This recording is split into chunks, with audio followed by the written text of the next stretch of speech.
Lesson 47. God is the strength in which I trust. If you are trusting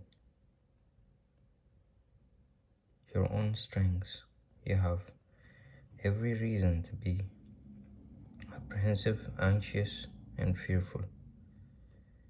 What can you predict or control?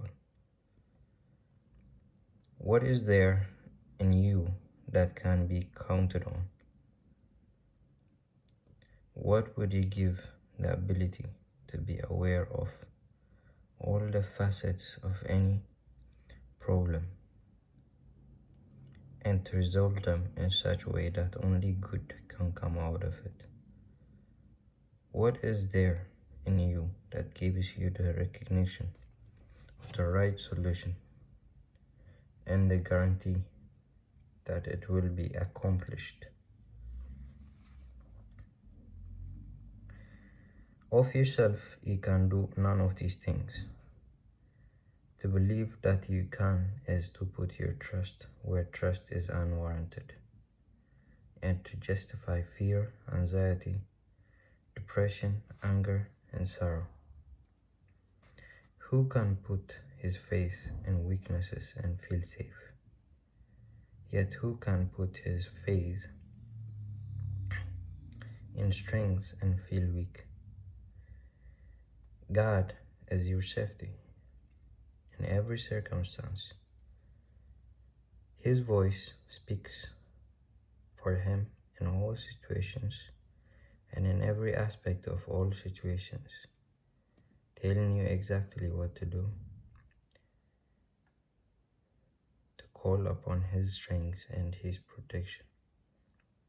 There are no exceptions because God has no exceptions, and the voice which speaks for him thinks as he does.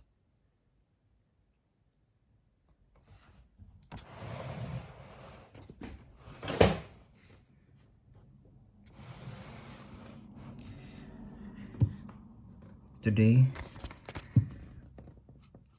we will try to reach past your own weaknesses to the source of real strengths. 4 or 5-minute practice periods are necessary today, and longer and more frequent ones are urged. Close your eyes and begin as usual by repeating today's idea. Then spend a minute or two in searching for situations in your life which you have invested with fear, dismissing each one by telling yourself, God is the strength in which I trust.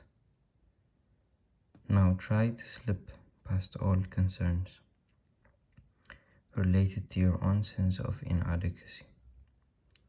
It is obvious that any situation which causes you concern is associated with feelings of inadequacy, since otherwise you would believe that you could deal with the situation successfully.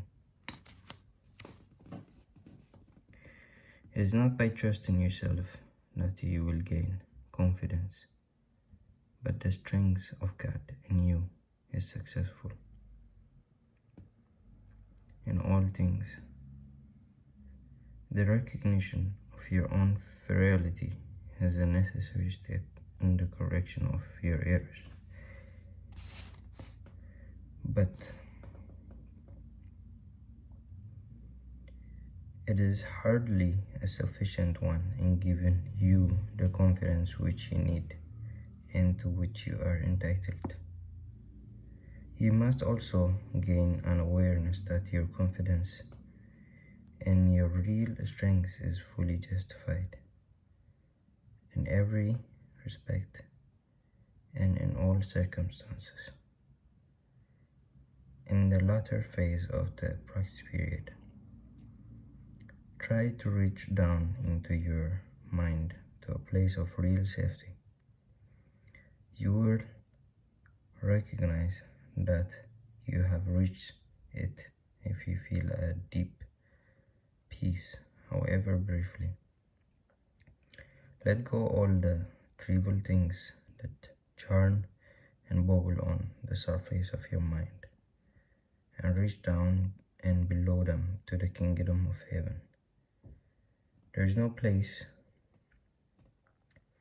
in you where there is a place in you where there is perfect peace. There is a place in you where nothing is impossible. There is a place in you where the strength of God abides. Repeat the idea for today often. Use it as your answer to any disturbance. Remember that peace is your right because you are given your trust to the strength of God.